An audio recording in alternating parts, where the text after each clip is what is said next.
Hello, everyone. Thank you so much for joining us today for our first event of the new year. My name is James Klusaritz, and I am the co-president of WUEC. Before we go ahead and get started, I wanted to give a special thanks to Esther Cohen, the communications manager at Impossible Foods, for making this event possible, our friends at Insight Partners for sponsoring this event, and of course, Dr. Patrick Brown for taking the time to speak with us. Dr. Brown has one of those backgrounds that you could spend an hour on and it still wouldn't do it full justice, but within the next 30 seconds, I will try my best to do so. Dr. Brown is perhaps better described as a scientist than a businessman. Among many other scientific accolades and positions, Dr. Brown is a former investigator at the Howard Hughes Medical Institute, inventor of the DNA microarray, which every undergraduate studying biology should be familiar with, and professor emeritus at Stanford University, where he taught in the Department of Biochemistry for 25 years. It was during a sabbatical from Stanford that Brown realized he can maximize his impact on the world by combating the most destructive industry on earth, animal food products. Given the political power of the incumbents and stringent preferences of consumers, Brown decided that the only way to win the battle would be to compete directly against meat producers in the marketplace with a plant-based substitute for meat that makes no compromises. As CEO and founder of Impossible Foods, Brown has and continues to make momentous strides in the movement for environmental sustainability. I will now pass it over to my co-president, Duan. Hi, everyone, and thank you, James, for the introduction. I'm Duan, and I'm the co-president of WUEC.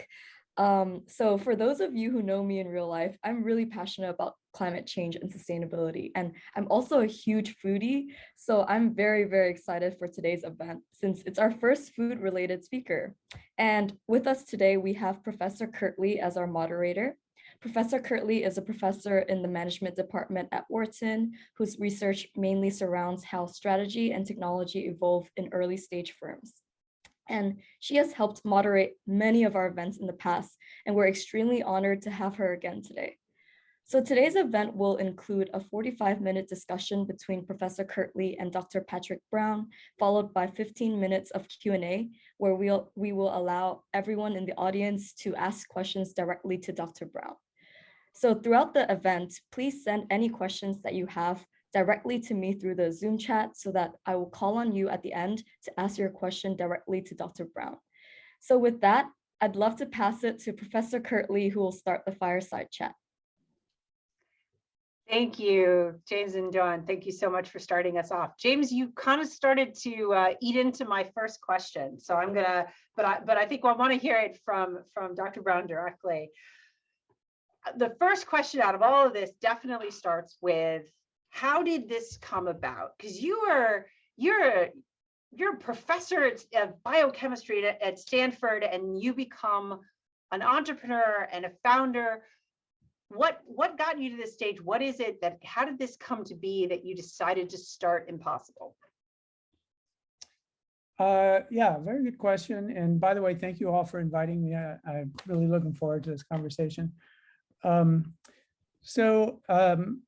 Yeah, I was a professor for 25 years at Stanford, and I had the best job in the world because I had great colleagues, great students and postdocs, just wonderful people to work with. I had, good funding from Howard Hughes Medical Institute. Literally, my only mandate was to follow my curiosity and, hopefully discover and invent some things that are useful and stuff like that. And, for someone who just, like with my phenotype, that's like the perfect job. And I had founded one business before. It was a nonprofit, which was, an open access publisher, which had a similar genesis to Impossible. And namely that it wasn't that I ever wanted to be a publisher. It was that I wanted to basically take down the scientific publishing establishment by competition in the free market. So I had a good respect for that as a subversive strategy for solving big global problems. And but I had a sabbatical, and I basically challenged myself to pick the most important, the biggest problem in the world that I might be able to contribute to solving. And I, relatively early on, started focusing on big environmental issues, and realized and I was kind of shocked that I hadn't already realized this, and it wasn't widely known, that by far the most destructive industry on earth is the animal exploitation and slaughter industry, basically, the animal products industry. And the most destructive technology in history is the use of animals to produce food. And I'm happy to defend that thesis. But what I realized was that you're not going to, so that was the target. Okay, I realized I got to do this. Okay, I got to figure out a way to take these suckers down. And you're not going to do it by politics. Like, anyone in government who tries to stand in the way of people eating what they want is going to be out the next day. So that's just a losing strategy. And you're not going to do it by convincing people, educating them and persuading them, to make different dietary choices. Like, that's been tried a bazillion times. And, how well is it working? I mean, it's just, that does not work. So, but the good thing is, what that meant is that it actually is a technology problem. That's the way I had to frame it, which is, the problem isn't that people love these foods and they're going to keep wanting to eat them, whether you like it or not. It's that we're using the wrong technology to produce them. And we're using this prehistoric, like by any measure, incredibly inefficient technology for basically transforming plant biomass into meat, fish, and dairy foods. And when you frame it that way, I just felt like, okay, and it's fundamentally unimprovable. I mean, it hasn't improved in 1,000 years. And, I don't think the cow is really trying anymore. And I don't think the cow is trying to become easier and to make into dinner. No, there you go. No, not at all. So basically, when you think of it that way, I felt like, as a scientist, okay, this is the kind of problem I love. Okay, it's a problem that I recognize as being solvable, namely that we ought to be able to make, say, meat from plant ingredients that's better in every way that matters to consumers. And that means, most importantly, deliciousness, but also nutritional value, affordability, and obviously infinitely more sustainable. And if we could do that and just get it on the market and let consumers choose, every history of any new technology tells you it's going to dominate relatively quickly. And so that was the model. And that obviously meant that it had to be a business, because it only works if you have the resources to scale it as a business and make it sustainable and so forth. So I had to go into the business world. And like I said, I was not interested in business. I've had opportunities to go into business before, just because of things I invented in my other work. I just thought, why would I do that? I got the best job in the world right here. And I was never that interested in food. But this to me was a technology platform problem, and we are a technology platform company, and really sort of an environmental technology company that just happens to make food as a subversive approach to solving to eliminating the greatest environmental threat that humans have ever faced. Okay, I was going to ask this question later, but I'm going to pull it out now. This is clearly this is business to change the world, not just to create a product, but to change an industry and change human behavior and just have this huge impact beyond selling a product.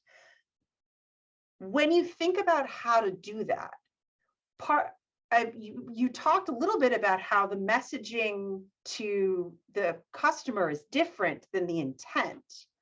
What are the things that you and Impossible Foods are thinking about for how to be huge and impactful, but also sell products at the same time? Oh, well, the great thing about this as a business actually is that, and it's why I can, look at investors with a straight face and say that, even though I'm in this, I don't care about the money, to be perfectly honest, that the business success and therefore success for our investors and mission success are perfectly aligned because we take down the world's most destructive industry by basically stealing their customers from them, stealing the business from them, okay, by making better products and it's a $3 trillion global market, okay, or it will be 3 trillion in 2030. And so from a financial standpoint, there's a strong business justification. It doesn't matter whether my rationale is, business. It works as a business. Yeah, so, and we have to do everything right as a business, okay? It's not like, okay, we're gonna invent this technology and then sit back and wait for magic to happen. We have to do the work of, scaling it, making products that we know will deliver for consumers. And we have very, very good data that our products are in the ways that matter, actually outperforming for consumers the animal products.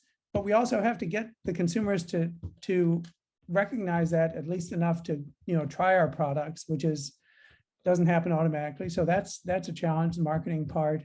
Scaling is a big challenge. Building the supply chain. We have to build an entirely new manufacturing capacity and supply chain and so forth. And the amount of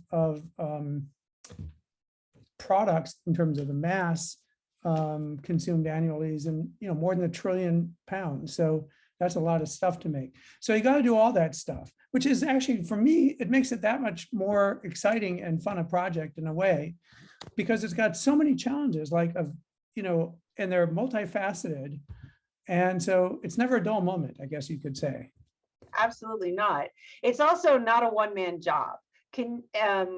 You are a single founder, and the story we just heard, you're the founder of Impossible Foods. How did you, and you're a founder who isn't coming from business, you're coming from science. Mm-hmm. How did you build your team and build your company, given that you're coming from that perspective of STEM instead of business? Because you've actually made that comment a few times. Yeah, so that's a good point. And yes, so I was never interested in business, basically, and I was a total neophyte and kind of an ignoramus about the practical mechanics of starting and running a business. So the first thing I did once I got funded, I knew I needed money. Okay, that's kind of no brainer. So didn't need to read a business book to figure that out. And so I knew I had to go to find investors to enable to raise money to start up. But I had the good fortune of living in the epicenter of venture capital, Stanford. I literally, I'm like a 10-minute bike ride from half the venture capital firms in the world. Sand Hill Road is just off campus, so you've got them all right there. Yeah, it's literally that. It's less than 10-minute bike ride from my house. So so that was good fortune. And then, I had to convince them that this is something worth investing in. And, because some of the other stuff that I did at Stanford led to industries, which I wasn't involved in, but it was commercialized and so forth. They knew me, at least, as being like not a total idiot. And so I basically presented the business case. And when you think about it, it's basically, here is a $3 trillion global market that's being served by like the most incredibly archaic, inefficient technology you could possibly imagine. And what we know now about biochemistry and microbiology and biophysics and so forth, there's very good reason to believe that we could do a better job of making foods that hit the right notes for consumers. If we understand what are the kind of underlying molecular mechanisms for the flavor and texture and things that consumers value, and we can find ways to improve the economics and improve the nutrition and all that sort of stuff, which, given how insanely inefficient that industry is, it's a pretty low bar. That's easy for them to kind of get their heads around. And then, one of the things that I say sort of jokingly, but I think was kind of true, is when I gave my presentation, I buried the lead. okay? In the journalistic term. I don't know if that's too archaic for people to even know what I mean, but anyway, which was, I started out like with a long spiel about, this is the environmental impact of this industry. And this is what would happen from an environmental standpoint if we could replace it. And this is why it's so critical to do this.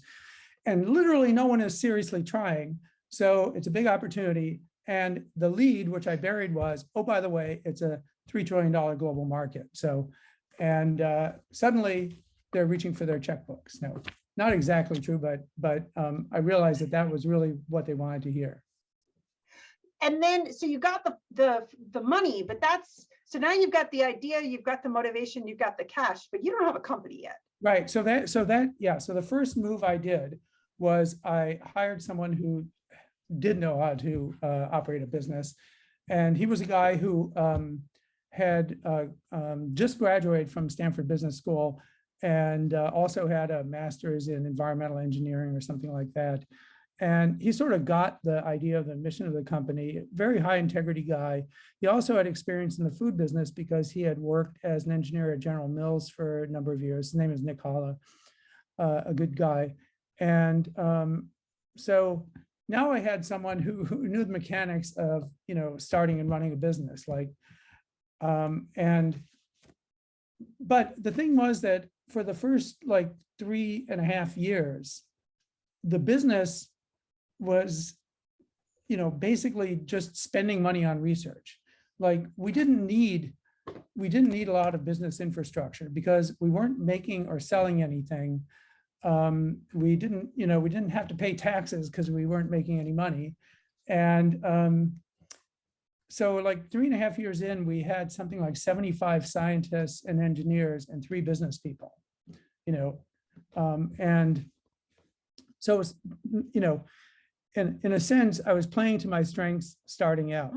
And it was only when we got to the point where, we had our first product, and it was performing well in testing with consumers and chefs and stuff like that.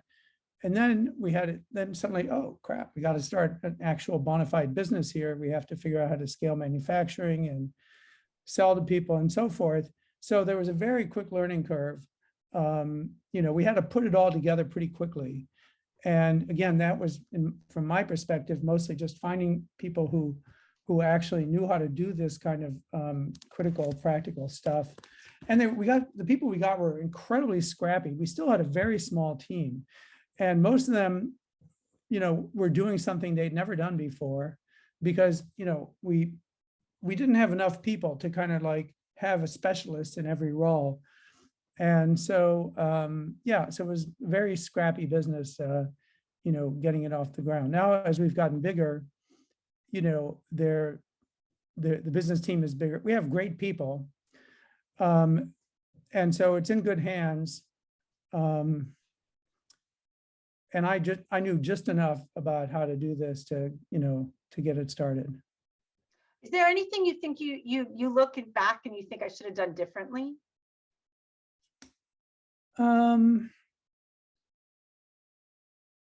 I guess I should have early on reached out. I just thought of this as if we can solve the technology problems, the rest will sort of take care of itself. But I was totally new to the business world. And I think I should have reached out to more people. And I had neighbors who are in the business school and so forth, but we never talk about business. And I should have reached out to more people I know that actually know something about the business world. Because, I was really surprised by a lot of things, like the culture and phenotype of investors and business people. And so I was operating with a lot of assumptions about what was in their head, what was driving them, and so forth, that were just me projecting what I was hoping was in there. And so that's not a very good strategy. Anyway, it worked out fine because I got people who did know that stuff. But I have to say, one thing I learned, and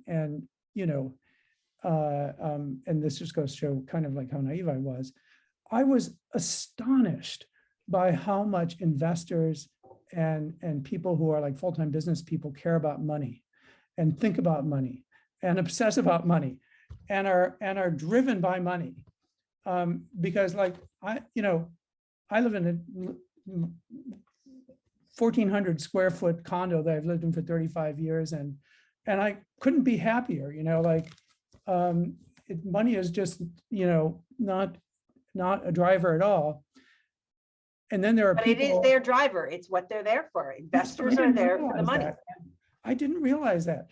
And a lot of, and they, so anyway, we have people who are billionaires, and I just feel like, God, I would think if they have any more money, it's just a problem. Like, where do we stash it? And yet it's like a definition of success and motivation for them. So anyway, I'm not complaining about it. Thank God there are billionaire investors, but I just didn't know the culture at all. And it matters, because like you said, you now described that initial pitch as burying the lead, because they wanted to hear the numbers, and you wanted to talk about the mission and all of that. And knowing how they think is, at the time you didn't know that was burying the lead. Yes, exactly. I didn't. And I even did a few more pitches for subsequent fundraising rounds where I basically, it was the same thing, like you're 10 minutes into it before anyone mentions business or money. And, that's live and learn. Anyway. Yeah, you have a big enough dollar sign once you get there that they wake up, that's quite helpful. They stop checking their cell phones and stuff like that. And what? Did I hear a dollar sign?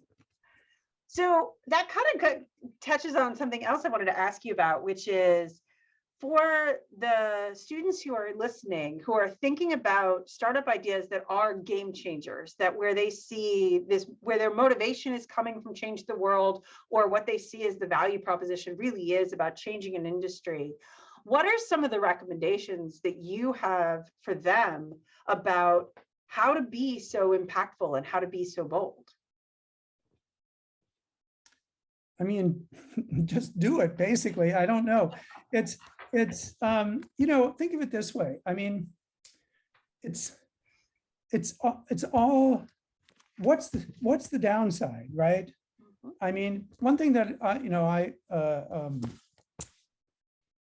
I've always sort of felt about when I'm doing something that, is like, might be viewed as a career risk, like, oh, I could lose my job or something like that.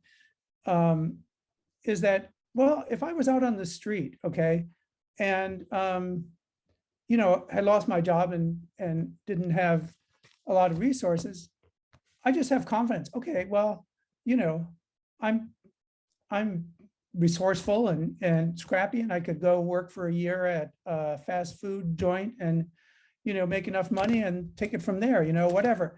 It's just like if you're at Wharton Business School and so forth, it's not like if you try something it doesn't work, you're going to be living under a bridge. And so there's that to remind yourself of. Okay, you're better off than 99% of the people in the world on your worst day.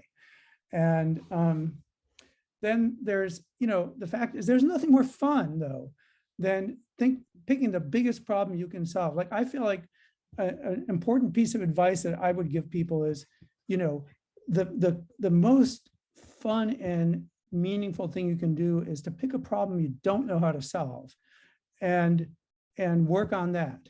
And that's a characteristic, and ideally one that nobody has solved. And boy, are they a ton of them. There's tons of big global problems. Like, the world does not need another, Me Too fintech company. Okay, so don't waste your time on that. But there's so many big global problems where it's so much better to have tried and failed than to have just done some feeble thing. Who was the best bunter in history? Does anyone know? Quiz. Bunter? Best bunter, best baseball player at bunting. No one? No. That's the point. Oh, we've got someone in the chat who says wrong. It was in terms of the success rate in getting on base. It was a guy named Don Blasingame. So, and Babe Ruth and Ichiro are not famous for their great bunting skills, even if they were good bunters. And the point is that,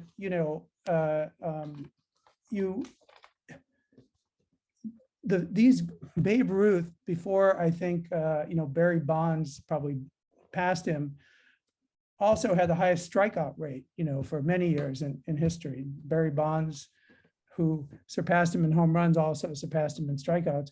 I mean, the point is, you make a difference by doing these big things, and you're not going to bunt your way to changing the world. There's actually quite a bit of data, research that's been done on entrepreneurs that shows that entrepreneurs, it's not that they're untethered in how much they believe they can achieve. They believe that they will do the work and that they are the ones who can make it happen. That's what successful entrepreneurs are. Yeah. And so at that point, it's half the process is just believing that you're the one to do it and you're gonna. Yes, it's just exactly. And I think it's more than half the process, basically, because a lot of this stuff, I mean, the stuff that we do at Impossible Foods, I was involved in, figuring a bunch of stuff out, but so could have, thousands of other people could have, had the know-how and the scientific skills and so forth to do that. The thing that was different was I decided to do it. Okay. That was the critical thing. And I think it's also something just more in general, besides just starting businesses and so forth, is that, it's amazing how many people have this notion that with these big global problems like climate change, that, it's someone else's job to solve it, right? Like, well, do you see them solving it? No, they don't think it's their job to solve it. The US government doesn't think it's their job to solve it, clearly. And if it's not solved and you don't see it being solved, it's just as much your job as anyone else's, okay? And in a way, don't think of that as like a horrible burden. It's a huge opportunity. So if the biggest component of doing this is believing that you can and choosing to, what are the other skills? So this is a Zoom room full of college students who have the time and the resources while they're here at Penn to learn the skills they need to help them create the next solution to something impossible. What are some of the skills that you've seen for you, for your team, that you think they should make sure they spend their time collecting or gaining, learning? So you're talking about learned skills. On top of anything, when you think of what are the things you want your team to know, not just to believe that they can and to have the desire to, what are the things, if they're going to prepare themselves for being on a team or a founder of something like this, what are the things that that they should make sure they have learned or have thought about? What is it beyond believe you can and choose to? Are there learned skills? 90% of it, 90% of it, I would say, are sort of innate traits.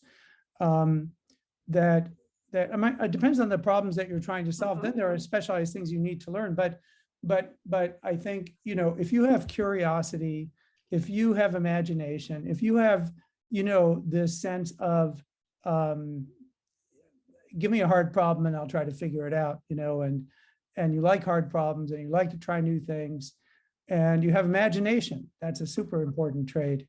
And skepticism, like that, an inherently scientific mind, like don't believe the conventional wisdom, which I guarantee you is almost certainly wrong. And in the food industry, it's so far wrong that, those are kind of more innate traits than learned traits, but I think they're reinforced by experience anyway. I think that— So you're saying just go out and do it. Well, I don't want to be glib about it, but I think that the fact is, if you're a reasonably smart person, okay, and you're determined, you can learn most of the things you need to do to make something happen, okay? If you're quantitatively illiterate, then, okay, you'll need someone to help you with the math. By the way, that reminds me of something else, actually a learned skill that I highly recommend, okay? And maybe this has changed, but the large majority of business people I know have no coding skills whatsoever. And yet there are, programming languages that you can learn, basically start coding, in an hour. And then the way you learn is just by doing it and doing it and doing it. And then I try something else. Oh, I better learn, that trick and so forth. Incredibly important. If your computational, tool is Excel, you're at a huge disadvantage. Because you can't do modeling. Like you in order to do reasonable modeling, which is, i.e., it's like, what would happen if we did this? What would happen if we did that? And or if you're working on like a multifactorial problem where you're trying to predict what will happen, and there's a whole bunch of uncertain factors that will play into how it plays out, you need to do Monte Carlo modeling. It's trivial to do that if you know how to use a simple programming language, but Excel is not going to do it for you. So that's a piece of practical advice about something you can learn, and it's not hard. Anyone who's like, had college math or something like that can pick it up, pretty So readily. I will say there was something about your story that I'm curious about, because the way you just described starting Impossible, I'm surprised to know that you also started another alternative food, plant-based food company before Impossible, Lyrical Food. Oh, yeah. How does Right. that fit into the story? Oh, it fits in the same way, because I decided to do this, several months, maybe almost a year before I actually founded Impossible. I was sort of, thinking I want to do this, and I was doing kind of feasibility experiments and so forth. And, I don't eat animal products, so, and haven't for a while, but I used to love cheese, man, nothing better than the, cheese pizza as far as I'm concerned. And there's no good plant-based cheeses. So, but anyway, my point was, I was just testing some ideas about, okay, what is it that stands in the way of making good plant-based cheeses? What is it that stands in the way of, making meat flavor? And so, and this was just like using my Stanford lab and also in my house. So I figured out a trick for getting, cow's milk curdles because it was evolved to curdle. There's an enzyme in baby animal stomach that clips a protein and causes it to curdle. And that's evolved because it enables milk to be delivered as a liquid and immediately turn to a solid in the baby's stomach. And that slows down its passage through the GI tract so all the nutrients can be absorbed. Anyway, that's blah, blah, blah. So milk was designed to make cheese, okay, cow's milk, but plant-based milks were not. So there's no easy trick because they weren't built that way. And so I spent some time trying to figure out a trick to get plant-based milk to make curds, and I figured out a way to do that. And anyway, there's that. And I also figured out, I was looking into the problem of what's the magic ingredient for meat flavor and so forth, and sort of poking around. Anyway, when I founded the company, we were working on, I founded two companies for reasons that are an accident of history. On the dairy products company, I hooked up with a chef who was an artisanal cheesemaker, and because in some early pilot experiments, we came up with some prototypes that actually Whole Foods was interested in. That one of the chefs knew Whole Foods CEO. And so then we decided, okay, well, let's put some money together and we'll start a company to kind of get these to the point where they can be scaled. And that was what became Lyrical Foods. I'm sorry, it's a long, tortured story. No, not that but interesting. it points out one of the things that I know the students were looking at your history and your CV, and they're like, well, why create two different companies and keep them separate? But the story is actually starting to get at that, why you keep them separate. Well, okay, so okay, there's another aspect. So I wanted to found one company, but one of the people that was working with me on the cheese stuff just wanted to keep that separate. It was like just me and these two chef guys. And so that was founded as a separate company. But because we're working on the same thing, I got permission from our investors. We'll just work under the same roof, okay? And that way we can share, there's a lot of shared problems to solve and so forth. So we'll work on all this stuff together and we'll sort it out later, okay? Well, then the sorted out later part came along because actually we needed to raise more money. And, you know, it's complicated when investors realize that you have two companies sharing IP under the same roof and so forth. So that led us to have to merge the companies and then spin off the cheese operation. And I wanted to spin off the cheese operation because basically, and at that time we were making mostly artisanal cheeses like brie, and boy, that was really good. But what we discovered was, the thing about brie is that it was like really good. I mean, I think, you know, if you like cheese, you'd really think this is really good brie. But anyway, point is, if you're making brie and any other kind of cheese in the same space, they all want to be brie because the molds on brie are airborne spores, make airborne spores and so forth, and they just wind up growing on everything. But anyway, we spun that company off because we were making, the cheese we were making were made with milk from nuts, okay? And that meant that they were irreducibly expensive because the raw materials were expensive. And I was not interested in, you know, given the mission of the company, I did not want to get distracted by a business that's making products that will never be more than, you know, an interesting niche product. That company will always be a luxury. It's doing well. The company is doing well, but it's not going to change the world, to be honest, because, and I didn't want the distraction. So that's why it got spun off. No, that's interesting. And it does sort of, it's one of those questions where there are lots of reasons we can guess for the answers and we're probably wrong. Yeah, and it's too complicated. It's like, it's such a complicated story that you can't learn much from it, except that, you know. Actually, I disagree. I think there is something to be very much to be learned from thinking about the different types of firms you're starting and how they're differentiated. Because if Lyrical is a luxury product, if it is high-end brie, if it's niche, it's not in alignment with what Impossible is doing. Impossible is doing something on a giant scale that's targeting everyone. And that's a different story. Yes, yes. And actually, here's the thing about that strategy for Impossible Foods, actually, is that, you know, we don't have to make every animal product to succeed in our mission, okay? So we never have to make beef liver, okay? Because, you know, like 80% plus of the profits from meat from a cow come from ground beef and steak. Okay, it's actually high 80%. And so the industry is dead if we take away the market for those two products. In fact, one of the reasons we started with ground beef was it's literally more than half by mass of the meat from a cow is sold as ground beef. And about 25% of the ground beef on the market, about 25% of the meat from a cow can't be sold except as ground beef because it's these nasty little scraps of meat that no one wants to look at. So, so it's critical to the business model.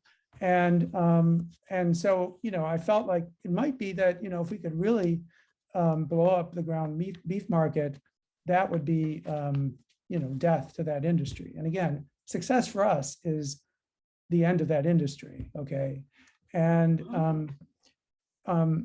but anyway, I think that literally if we make, you know, the best ground beef and the best steak on the market as judged by consumers, that's all we ever have to make. Although we'll probably make other things because it's fun, you know, to come up with these other things and so forth, and why not? But that's how we think about it, okay, is, you know, you have to be strategic. And the same is true for dairy products.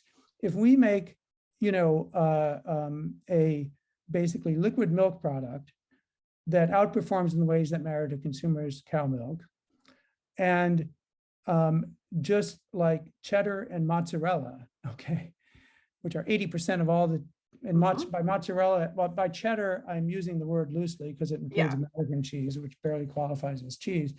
And most of the mozzarella is just kind of like pizza cheese, you know, it's nothing that anyone in Italy would recognize. But anyway, the point is, if you just make those two classes of cheese, it's such a large fraction of the economics of the business that, you know, you can crash the business without ever having to make brie, basically.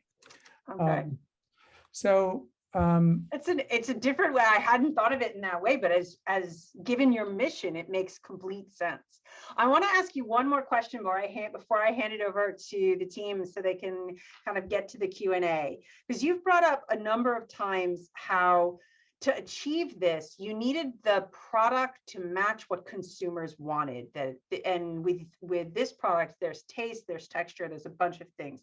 How did the firm understand the customer's profile of interest and kind of, it's a scientific answer to how did you achieve it, but how did your team really get to understand that, because it is so important to success? Well, early on, so in a way, I feel like you could get all cute about it in terms of,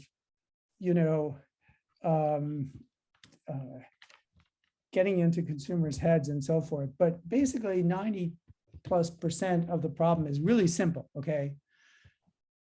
Here are these foods that consumers really like, okay?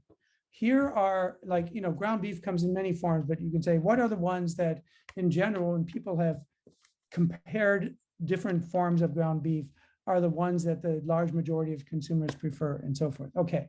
Then if you say, start out making something that is defining the gold standard as that, okay? If you can do that well, now you can start trying to understand, okay, what is it that they like better about the animal product, and what is it that they like better about our product? And then do successive approximations, basically. So I think if you went out there and you asked 100 people, okay, what for you are the important characteristics of a delicious burger? You'd get useless information, okay? Well, I want it to be delicious, and whatever. It's sort of like common sense gets you a long way there. And so.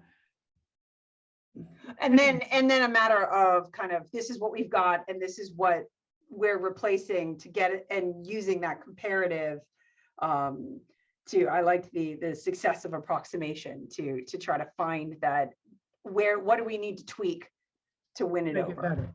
And here's the thing about this. It's something that's sort of counterintuitive. And this is not marketing for Impossible Foods. It's just like factual information, okay?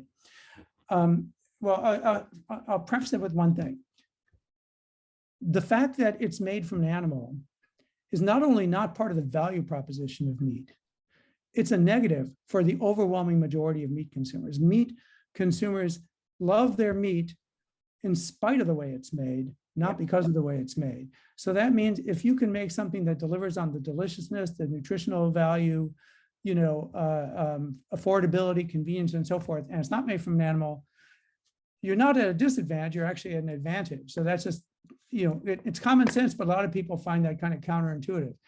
But anyway, we now have, so our first product is ground beef. When we do consumer testing, like for example, give it to consumers to cook at home and compare it to what they're making before, something like, Esther can double check me on the numbers, but like 75% of them rated our product as good or better than the cow version, okay? Mm-hmm.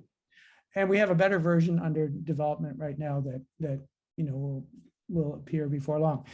And from a nutritional standpoint, it's lower calorie, lower fat, lower saturated fat, no cholesterol, no fecal bacteria. It's got those advantages. And at scale, it's going to be way cheaper. Right now, we're still, building our company from scratch, and we don't have the economies of scale. But if you just think about the basic economics, it's just like no contest, because 1/25 the land, 1/9 the water, less than 1/12 the fertilizer and agrochemicals, less labor growing crops, no labor managing the animals, less labor in the manufacturing plants. Do the math. There's no contest, okay? But we're building it from scratch. So we're rapidly, the price of beef of ground beef has gone up by a factor of 3, okay, since I founded the company. It's 3-fold more expensive now than when I founded the company, according to the Federal Reserve, price tracking thing. And The consumer price index stuff. yeah, whatever it is, I don't follow that stuff routinely, but Fred, there's something called Fred that tracks prices and stuff like that. Anyway, the I think I lost my train of thought here, but basically, if you know, the problem is simple. If you can make it cheaper, if you can make it healthier, if you make it more delicious, you win. And oh yeah, we have, so our ground beef product, check. We just launched a chicken nugget product. We've tested it in controlled consumer tests, you know, blind consumer tests and testing facility, and in the wild, with like probably 6,000 customers in the wild. In a blind taste test, comparing it to the two best-selling chicken nuggets from animals, McDonald's chicken nuggets in food service and Tyson's chicken nuggets in retail. Our product is preferred 3-to-1 over the best-selling animal versions of chicken.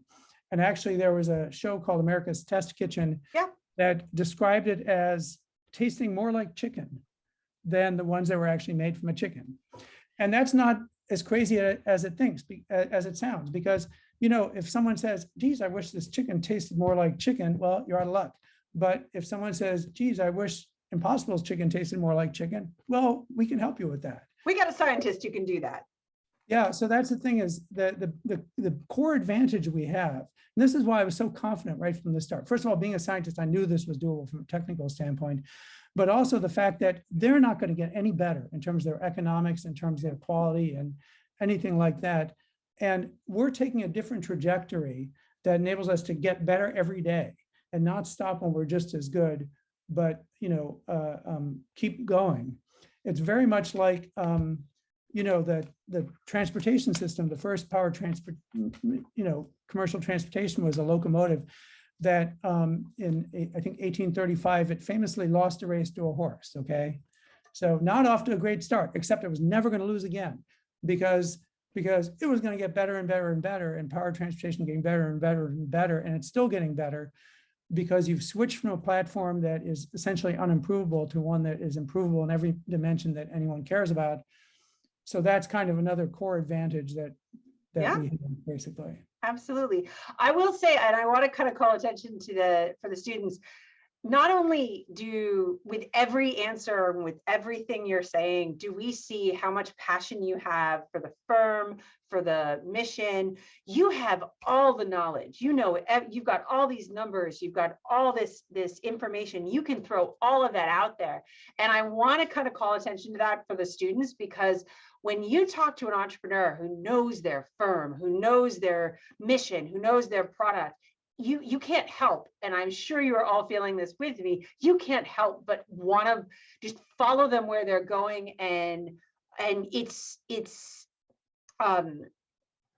contagious to see and believe in all the things they're saying.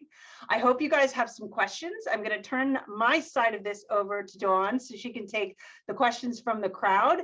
Patrick, thank you so much. This was extraordinarily fun. I'm going to let Dawn take it from here. Okay, great. Thank you. It was fun talking to you. Thank you so much, Professor Kirtley and Dr. Brown, for that amazing chat. I loved learning about your own personal motivations for developing Impossible Foods and how your company is able to balance deliciousness, nutritional value, and affordability in your products. And I especially loved hearing about the story of Lyrical Food, because I'm a huge cheese fan, but I'm very lactose intolerant. So love that story. And now we'll move on to Q&A from the audience. So first up, we have Nikki. Nikki, would you like to unmute yourself and ask your question? Yeah, can you hear me? Yes. Amazing. Hi, Dr. Brown. Thank you so much. I'm Nikki. I'm an MBA student who was in tech, and now I'm actually very dedicated to this problem as well and pivoting my career into it. So I've listened to some of your other interviews and turned vegetarian. So your talk today and everything is very inspiring to me. So thank you so much. My question for you is a little bit twofold. One is, what are maybe some of the reactions that you got from the big players in the meat industry when you were going through this? And the second part of this question is, like, do you think that people can be incentivized to eat less meat, or is it truly through a replacement that will be able to solve this problem? Okay, so two questions. One is the reaction of the big meat players, and then can you incentivize people to change their diets without replacing? Okay, hope I can remember both of those with my aging brain.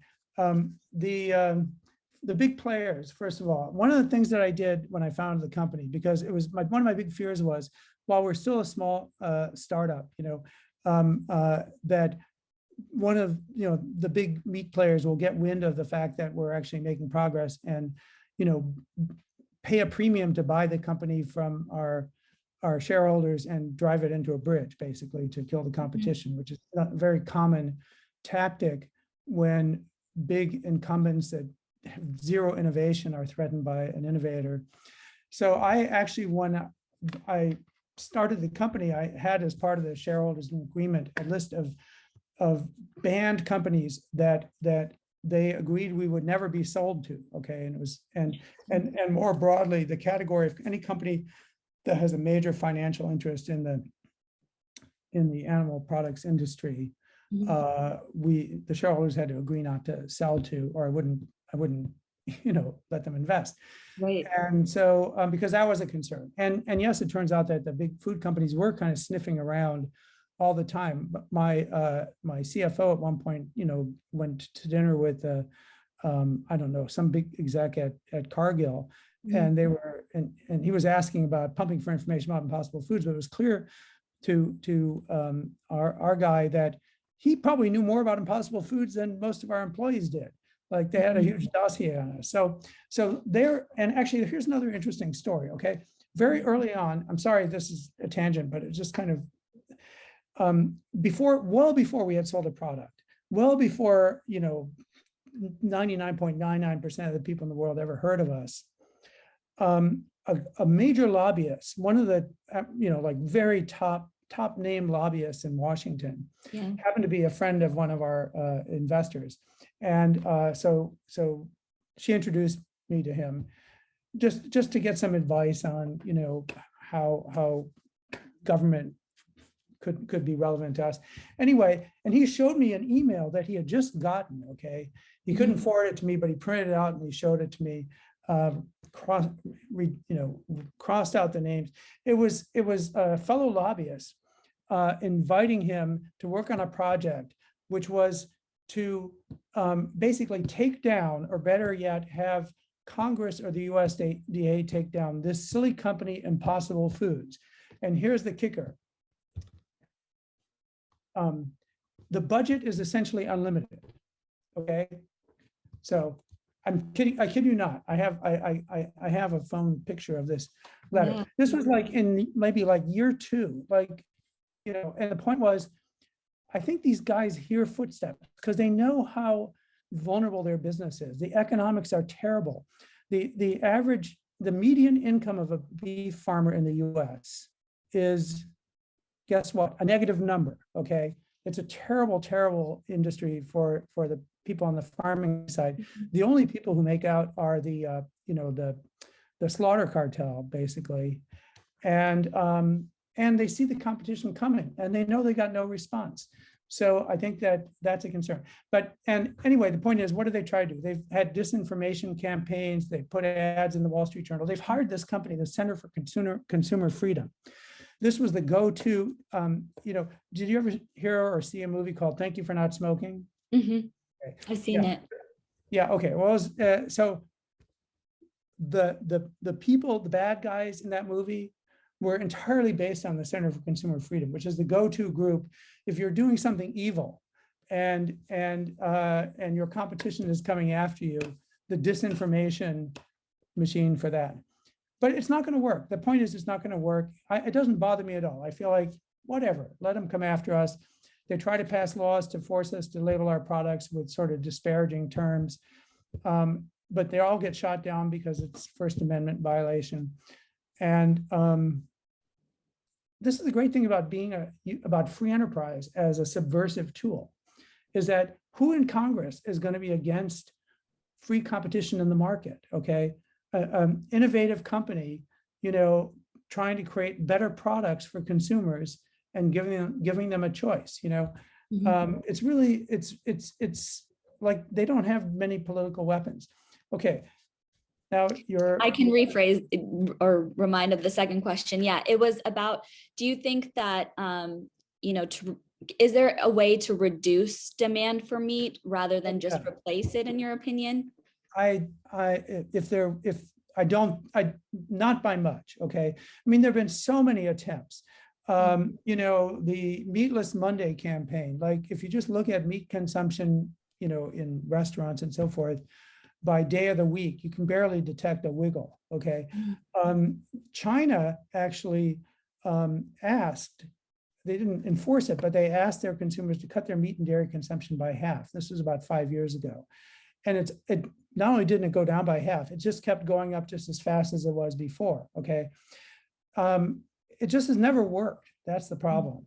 And, you know, so. Yeah. Thank you so much. I really appreciate it.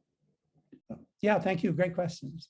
And up next, we have Sabrina, who's actually our co-president before me and James were co-presidents. So Sabrina, would you like to unmute yourself and ask your question? Hi, Dr. Brown. Can you hear me? Yes. Perfect. This is absolutely inspiring. This is all I want to do, like environmental entrepreneurship. So it was so inspiring. Yeah, my question is, you started kind of touching on this with your answer to the last question, but I know the big players in the meat industry go to really great lengths to make sure consumers don't hear about how destructive the industry is. And in my opinion, I'm sure you know about this, but it's equally, if not more destructive than problems like plastic waste. How can we? By far, I mean, Thank you. I'll show you a slide. It is the most destructive industry in human history. Exactly. Thank you. Exactly. Anyways, how can we go about tackling this problem? Because obviously people are starting to hear about it, but people really don't. Okay. So I'm actually just starting another little subversive project, but it's like a huge opportunity, okay? And do you mind if I like just quickly show a slide and to just frame it, okay? This is from a paper that I published in a journal called PLOS Climate a couple of weeks ago. And so you could look it up with my colleague, Mike Eisen. And let me just quickly pop this up here. And okay, so here's a study that we did that no one had done before because no one bothered to think about the possibility of eliminating the industry entirely. So people think about what happens if you reduce the amount of damage in sort of a steady state model. But now if you say, what if we phased out this industry over a 15-year period? What would be the impact on climate change? So this graph shows that, and I'll just go through it very quickly. There's a lot behind it, but the x-axis is radiative forcing. That's basically how much heat is being trapped by anthropogenic greenhouse gases, and it's a lot. And the top curve, the straight line, or the solid line, that's the trajectory we're on at the current rate of greenhouse gas emissions if we don't bend the curve. This is post COP26, by the way, based on predicted trajectory, okay? Really bad, more than doubling radiative forcing by the end of the century. The dashed line is the trajectory we'd be on if we phased out the animal ag industry over the next 15 years. And the impact is both humongous and fast, okay? And both of those are important. We need to unlock massive negative emissions and do it fast. And this is the only way to unlock negative emissions fast that I've ever heard about, or no one has ever suggested something like this before, but it's simple math. This is all just a modeling from data that you can find from authoritative sources like IPCC and FAO and so forth. And basically what it comes down to is, if you phase it out over 15 years, two mechanisms come into play. Number one, the amount of biomass that was lost in clearing land for animal agriculture historically is equivalent to about 22 years worth of current fossil fuel emissions, okay? And most of that land is entirely capable of recovering its biomass. And there's, this kind of thing can even happen spontaneously. Look at pictures of Chernobyl 30 years later. When you stop, getting in the way of nature, it can bounce back. So you can recover it. So this is all, the green sector is all biomass recovery that's unlocked by getting rid of animal agriculture and letting the original ecosystems recovery, which, by the way, are also critical for biodiversity. The purple is methane decay. So unlike carbon dioxide, once it's in the atmosphere, it's not going to decay. It's stuck up there. The only way you can pull it down basically is by photosynthesis, which is what the green part of this curve is. Methane decays spontaneously with a half-life of 9 years, okay? So if you stop the emissions from animal agriculture, that component that's from animal agriculture will go negative, okay, as methane decays. And the red is nitrous oxide, which also is unstable and spontaneously decays. So as soon as you turn off the spigot, it goes negative. And you combine those effects, and basically what you get is, if you phase out over 15 years starting today, by around 2030, we would start a 30-year period of net zero emissions, even if we did nothing about fossil fuel emissions, which let's hope that's not true. And through the end of the century, it would offset more than 2/3 of fossil fuel emissions, the negative emissions from turning down animal agriculture. Okay, so that's that fact. Just to frame up the problem and to reinforce your point, this is without question, we take into account the opportunity cost here, winning by a mile the most destructive technology in industry and history. Okay. Sorry, I have a bit of a follow-up question. So I've read articles saying that eliminating the meat industry would be equivalent to eliminating cars. Have you done any sort of comparison like this? I read about it, but then some isn't true and things like that. That's a vast underestimate, because the reason is that the way that you come at that is, what's the current rate of ongoing greenhouse gas emissions from this industry, okay? And it ignores the kind of legacy emissions. So the current rate of ongoing greenhouse gas emissions is about the same as the global transportation industry. It's about 17% of according to the latest estimate of total greenhouse gas emissions. So getting rid of 17%, that's great. But what it doesn't take into account is this is why no one has done this before. The opportunity unlocked by if you get rid of it and you free up the 80% of the human land footprint is animal agriculture.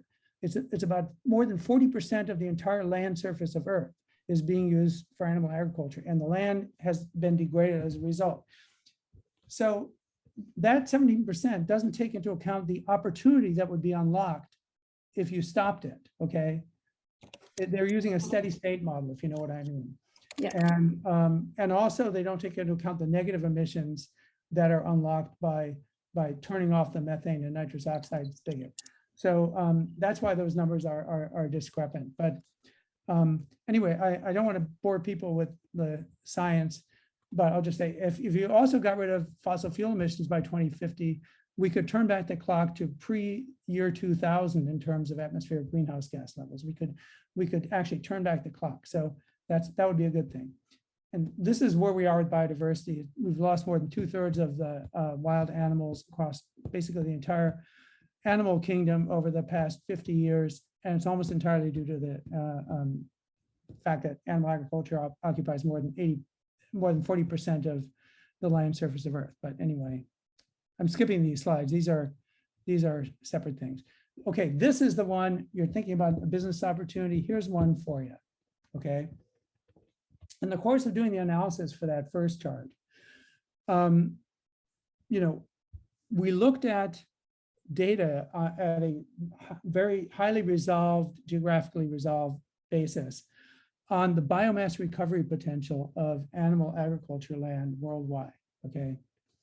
And the best places are in the Indonesia, Brazil, Colombia, places that, are dense tropical forests that were chopped down to make room for cows, but could recover.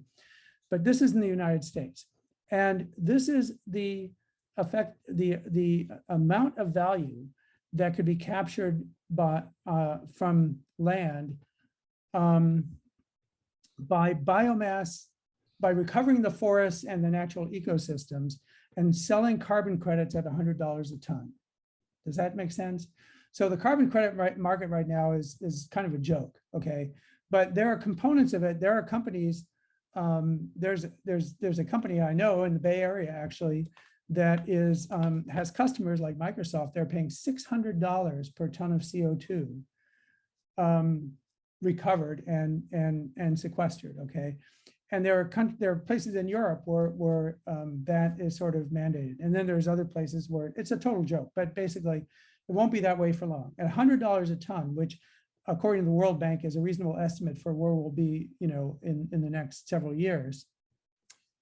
Almost every acre of land that's being used for animal agriculture is worth up to an order of magnitude or more for capturing carbon compared to raising cattle, okay? The income per acre from animal agriculture is pitiful, okay? The slaughter cartel makes out like a bandit, but the farmers are not making that much money, okay? But this is how much, so this is the value per hectare. This is how much cumulatively the dollar value of carbon capture by recovering biomass on land would be, as a function of location. So you can see in the Southeast, where a hectare of land, costs a lot less than $50,000, you could capture $50,000 worth of carbon credits by allowing the original forest that covered most of the Southeast US to recover. In the Pacific Northwest, there are parts where the value that could be captured by the land is almost 2 orders of magnitude more than it costs to buy the land. Okay, so we have a pilot project. We're actually buying some ranches as a demonstration project, and basically going to, so to speak, replant the forest and pay it off with carbon credits. And I think it could be a very profitable business, basically, is what it comes down to.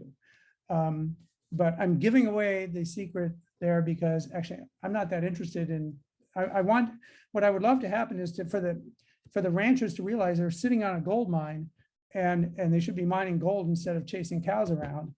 And the gold being the carbon credits that they could, earn by basically, chasing away the cows and recovering the forest. So anyway, that's something for you to think of. Okay. Thank you so much. And definitely, you definitely go for digging gold if all you had to do was sit there and not chase cattle and basically do nothing. I'll pass the mic back. Terrible job, and they barely make any money, the cattle farmers. I'll pass the mic back to Dawn. You'll be seeing more of me. I think I'll be applying to Impossible for the summer. Thank you so much. I love it. Okay, great. Look forward to seeing you as an intern. Well, thank you so much, everyone, for all your insightful questions. And thank you to Dr. Brown for those detailed slide explanations. I'd love to have you as my professor. I'll now pass it off to James for some concluding remarks. Wow, that was a fantastic event. Dwan, Sabrina, I think you'll agree with me, that's probably one of my favorites in recent memory. Thank you so much, Dr. Patrick Brown and Professor Kirtley for organizing this, and thank you so much for your time. Dr. Brown, I just want to personally thank you for the perspective you've given me on the issue of meat production and consumption. I think for myself and a lot of people like me, in the past, I've sort of viewed the issue through a lens of maybe health and moral hazards with regard to meat consumption. And in the back of my mind, I've had an idea of the environmental issues as well, but I've greatly discounted them. And in that sense, I think Impossible Foods is definitely fighting a battle against ignorance. But at the same time, as you said, there's a lot of people who are fully aware of those environmental consequences with regard to their consumption, and they just continue to consume. And in that sense, you're fighting a battle against habit. And I admire you for taking on that battle on both fronts. I admire you for weaponizing your expertise in science and in biochemistry to do so. And I think you deserve all of the credit and success that has come your way this far. It wouldn't be a proper WUEC event if I didn't plug some things at the very end. In the coming months, we will be hosting the CEO and founder of Supercell, the group that created Clash of Clans, on March 3rd. We will be hosting Austin McCord, the CEO and founder of Datto, a major cybersecurity firm, in person on March 16th. And then Ben Ares, the CEO and founder of Greenbox, which is a publicly traded cryptocurrency platform, on April 14th. And all the links to our social medias have been posted in the chat.